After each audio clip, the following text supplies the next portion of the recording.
आज की क्लास में बच्चों डिस्कस करेंगे कंपाउंड्स का, जो कि सेकेंड टाइप ऑफ क्लासिफिकेशन है एलिमेंट्स का, और इसे यौगिक कहते हैं।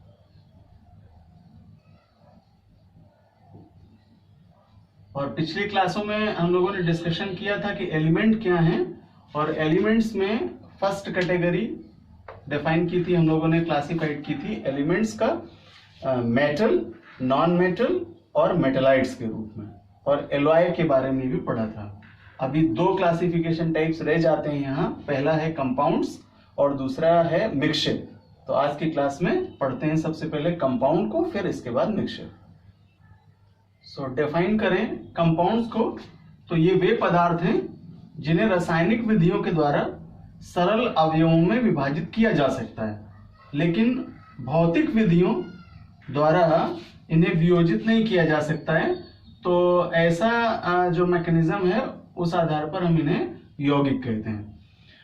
Compounds are the substance that can be decomposed by chemicals means into 2 or more elements but not by physical methods। और एग्जांपल लेते हैं वाटर का। हम जानते हैं कि वाटर मीन्स जल का फार्मूला H2O होता है। तो अगर हम इसकी इलेक्ट्रोलिसिस कराएं तो ये अपने आयनों में ब्रेक करता है, और इलेक्ट्रोलिसिस से ये हाइड्रोजन और ऑक्सीजन H2 और O2 में वियोजित होता है। इलेक्ट्रोलिसिस से इस तरह का रिएक्शन मिलता है। बट अगर वाटर को हम हीट करना स्टार्ट करें तो गर्म करने पर वो इस तरह की प्रक्रिया नहीं करता है, यानी वो रासायनिक या भौतिक विधियों के द्वारा परिवर्तित नहीं होता है, स्टेबल बना रहता है, स्थायी बना रहता है। तो ऐसे सब्सटेंस यौगिक कहलाते हैं, इन्हें कंपाउंड कहते हैं। और अगर हम डिस्ट्रीब्यूट करें, इनको क्लासिफाइड करें, तो inorganic compound, inorganic compound and organic compound में इन्हें क्लासिफाइड कर सकते हैं। इनऑर्गेनिक कंपाउंड हैं आपके अकार्बनिक यौगिक, और ये ऐसे कंपाउंड्स हैं जिनमें से कार्बन लेस होते हैं, कार्बन की प्रेजेंस नहीं होती है। और दूसरे आपके ऑर्गेनिक कंपाउंड्स हैं जिनमें कार्बन की प्रेजेंस होती है, इसलिए इन्हें कहते हैं कार्बनिक यौगिक। और अब यहाँ से हम इनके एग्जांपल्स ले लें, तो इनऑर्गेनिक में आपका जैसे मैंने H2O कहा, इसी तरह से NH3 आता है।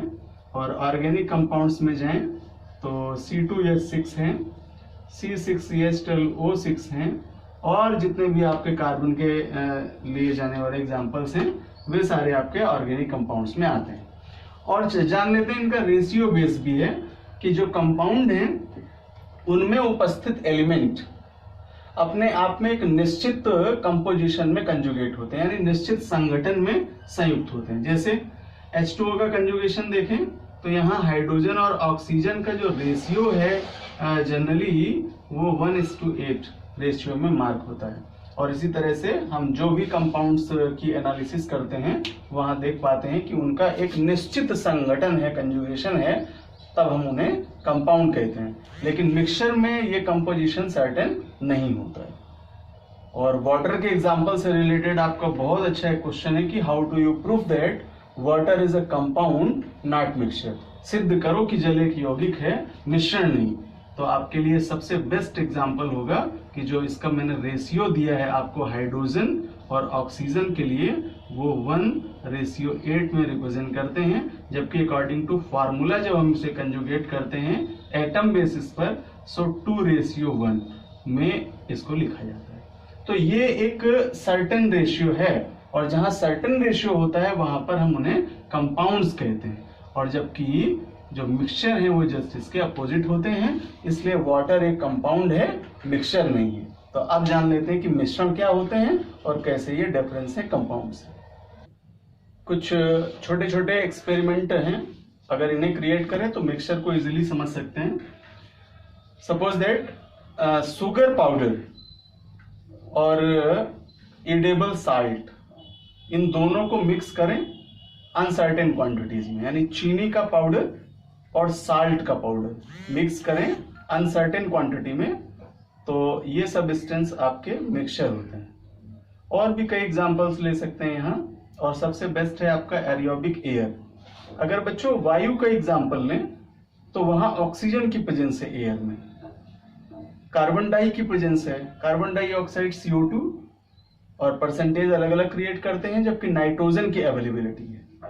सो O2, N2 एंड CO2, ये जो गैसेज हैं ये अनसर्टेन क्वांटिटीज में अवेलेबल हैं, then it is known as mixture.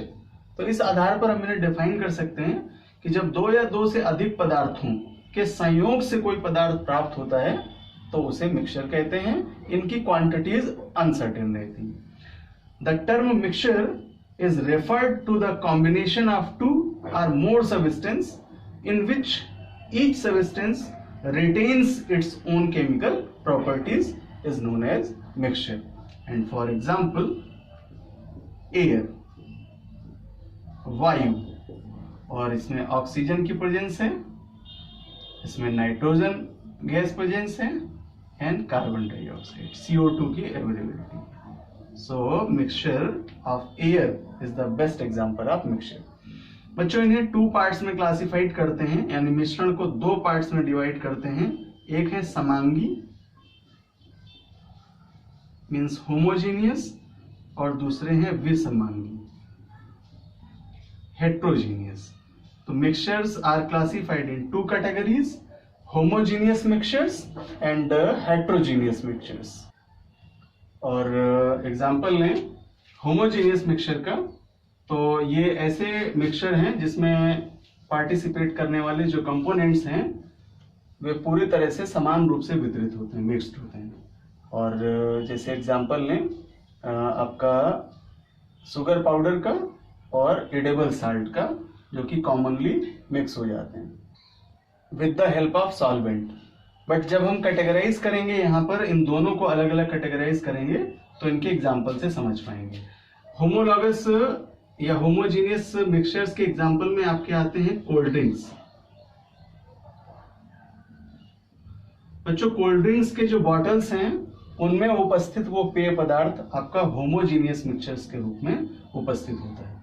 जबकि हेट्रोजीनियस मिक्सचर्स में अगर एग्जाम्पल लें हम साल्ट का और शुगर का,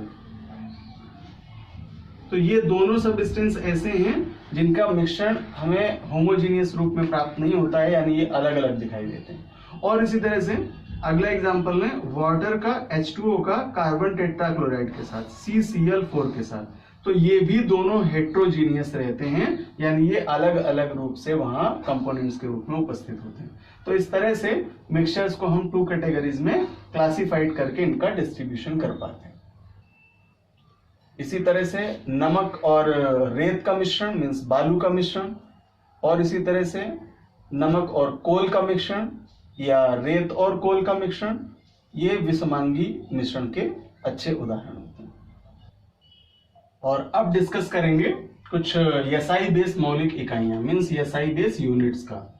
और ये यूनिट्स आपको फिजिक्स में भी मेजरमेंट करने हैं, पढ़ने हैं, और इनको समझ लेते हैं कि क्या इनका यूनिट लिखते हैं और क्या इन्हें कहते हैं। लेंथ मीन्स लंबाई, लंबाई को मीटर में मेजर करते हैं, सिंबलाइज करते हैं M से। मास द्रव्यमान है, इसे किलोग्राम में मेजर करते हैं, kg से सिंबल देते हैं। टाइम समय है, समय को सेकंड में मापते हैं, S से सिंबलाइज करते हैं। इलेक्ट्रिक करंट यानी विद्युत धारा, इसको एम्पियर में मापते हैं और सिंबल A देते हैं। जबकि टेम्परेचर ये ताप है और ताप को केल्विन में मेजर करते हैं K से। जबकि अमाउंट ऑफ सब्सटेंस को मोल से व्यक्त करते हैं, मोल नंबर फाइंड आउट करना सीखेंगे आगे। और लास्ट है बच्चों लुमिनस इंटेंसिटी, इसे ज्योति तीव्रता कहते हैं, और इसकी इकाई कैंडेला होती है जिसे CD द्वारा प्रदर्शित करते हैं। तो ये मुख्य SI मौलिक इकाइयां हैं। और अब डिस्कस करेंगे आपको डेराइव्ड SI यूनिट्स के बारे में, जिन्हें व्युत्पन्न SI मात्रक या इकाइयां कहते हैं, और इनमें से फर्स्ट डिस्कस करेंगे एरिया का, क्षेत्रफल का। हम जानते हैं कि area equals to length into width, means लंबाई इंटू चौड़ाई। तो लेंथ को मेजर करते हैं मीटर में और विड्थ को भी मेजर करते हैं मीटर में, देन ये हो जाएगा m स्क्वायर। तो एरिया के लिए आपका यूनिट हो जाएगा metre square. And second unit is volume, इसे आयतन कहते हैं, और इसके लिए length into width into height, means लंबाई, चौड़ाई और ऊंचाई। तो लेंथ को मेजर करते हैं m में, विड्थ को मेजर करते हैं m में, और हाइट को मेजर करते हैं m में। सो इसका यूनिट हो जाएगा m cube, metre cube volume के लिए इसकी यूनिट होगी। और इसे चेंज करें इनकी यूनिट्स में, then 1L equals to 1 decimetre cube या 10⁻³ मीटर क्यूब। ये इंटरचेंज है स्मॉलेस्ट यूनिट में, जिनको हम यहाँ पर बदल सकते हैं। Next unit for speed, you know that speed equals to distance upon time, means चाल बराबर दूरी बटे समय। डिस्टेंस मेजर करते हैं मीटर में, टाइम मेजर करते हैं सेकेंड में, then m upon s, so finally we says that metre per second. तो स्पीड के लिए यूनिट हो जाएगी metre per second. And next unit is acceleration, जिसे त्वरण कहते हैं, और ये मेजर करते हैं चेंज इन स्पीड, मीन्स चाल में परिवर्तन अपॉन टाइम से, समय से। तो इस चेंज को मेजर करते हैं मीटर पर सेकेंड में, टाइम को मेजर करते हैं सेकेंड में, देन ms इनवर्स 2। तो इस तरह से एक्सेलरेशन की यूनिट हो जाएगी ms inverse 2। And for force, you know that force equals to mass into acceleration, बल बराबर द्रव्यमान इंटू त्वरण। तो इसे मेजर करते हैं किलोग्राम मीटर सेकेंड स्क्वायर में। सो लिख सकते हैं kg metre second square inverse 1, या इसे व्यक्त कर सकते हैं न्यूटन में, और न्यूटन के लिए सिंबलाइज करते हैं सिंबल n से। And next unit measure for pressure, you know that pressure equals to force by area, means दाब बराबर बल अपॉन क्षेत्रफल। फोर्स के लिए kg metre second inverse 2 and upon area के लिए मीटर स्क्वायर। सो फाइनली इसका यूनिट होगा kg metre inverse 1 and second square, या इक्वल्स टू पास्कल में मेजर करते हैं, और पास्कल के लिए यूनिट PA से व्यक्त करते हैं। और देन नेक्स्ट यूनिट है for energy. So you know that energy equals to force into distance, और जब फोर्स के लिए यूनिट मेजर करते हैं then kg metre second square, और डिस्टेंस के लिए मीटर। फाइनली इसे लिख सकते हैं kilogram metre square second square, या जूल में व्यक्त करेंगे, और जूल के लिए सिंबल यूज करते हैं J। And for density, you know that density equals to mass upon volume, यानी घनत्व इक्वल्स टू द्रव्यमान अपॉन आयतन, और मास को यूनिटाइज करते हैं kg से, जबकि वॉल्यूम के लिए मीटर क्यूब। तो इस तरह से मास अपॉन वॉल्यूम के लिए kg upon metre cube, then इसे लिख सकते हैं kg मीटर इनवर्स क्यूब। और लास्ट यूनिट मेजर करेंगे कंसंट्रेशन के लिए, you know that concentration equals to amount of solute upon volume of solution. बच्चों सॉल्यूशन जब मेक करते हैं तो सॉल्यूशन के 2 पार्ट्स होते हैं, एक पार्ट है जो डिजॉल्व होने वाला है, और दूसरा पार्ट है जो डिजॉल्व करेगा। तो जो पार्ट डिजॉल्व होगा, सपोज दैट अगर हमने यहाँ शुगर लिया है तो ये डिजॉल्व होगा, यानी चीनी सॉल्यूट है, इसे विलेय कहते हैं। और अगर वाटर में इसको डिजॉल्व कर रहे हैं तो वाटर है आपका सॉल्वेंट, और जब सॉल्यूट और सॉल्वेंट को मिलाते हैं तो इनका होमोजीनियस मिक्सचर सॉल्यूशन कहलाता है। तो कह रहा अमाउंट ऑफ सॉल्यूट यानी विलेय पदार्थ की जो मात्रा है, और अपॉन वॉल्यूम ऑफ सॉल्यूशन विलयन का कुल आयतन। सॉल्यूट की क्वांटिटी को मोल से मेजर करते हैं, और विलयन का आयतन लीटर में लिखते हैं, इसलिए इसकी यूनिट बनेगी मोल पर लीटर। और ये कुछ ऐसे अच्छे एग्जाम्पल्स मैंने लिए हैं जिनमें डिस्कस करेंगे एसआई यूनिट्स का, यानी कौन से ऐसे एसआई यूनिट्स हैं जो इनके मेजरमेंट के लिए यूज किए जाते हैं। So first one is diameter of earth, संपूर्ण पृथ्वी का व्यास, इसको मीटर में मेजर करेंगे। जबकि स्पीड ऑफ लाइट यानी प्रकाश की जो चाल है उसे मेजर करेंगे मीटर पर सेकेंड में। एंड मास ऑफ ब्रिक, अगर कोई ईंट हो तो उस ईंट का द्रव्यमान मापेंगे किलोग्राम में, केजी में। And temperature of air, atmospheric air का अगर टेम्परेचर मेजर करना हो देन एब्सोल्यूट टेम्परेचर होगा केल्विन।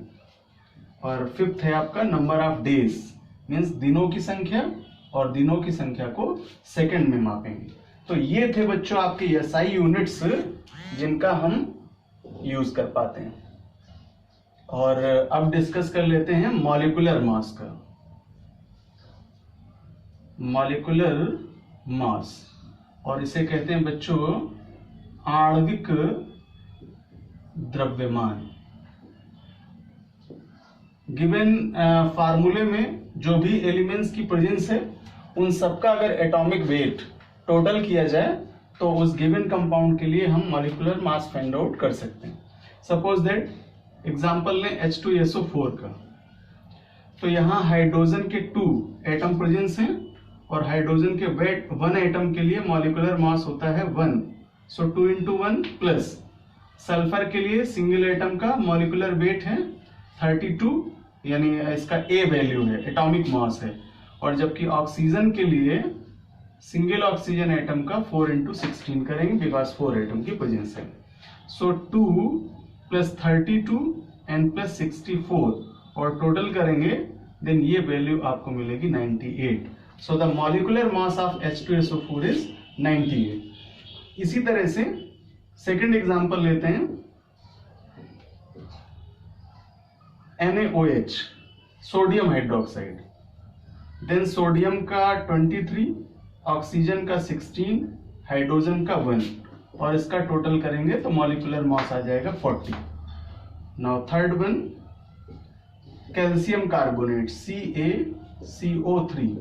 कैल्शियम का वेट 40 है, कार्बन का 12, ऑक्सीजन है 3 एटम्स, देन 3 into 16 और कैलकुलेट करेंगे 40 + 12 + 48 और देन फाइनल मॉलिक्यूलर मास आ जाएगा 100। तो इसी तरह से कुछ और एग्जांपल्स करते हैं। Like as NaCl,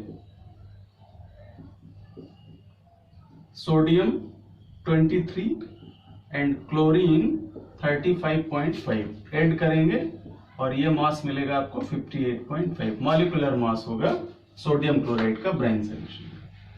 then HCl, hydrochloric acid, hydrogen 1, chlorine 35.5 add करेंगे 36.5।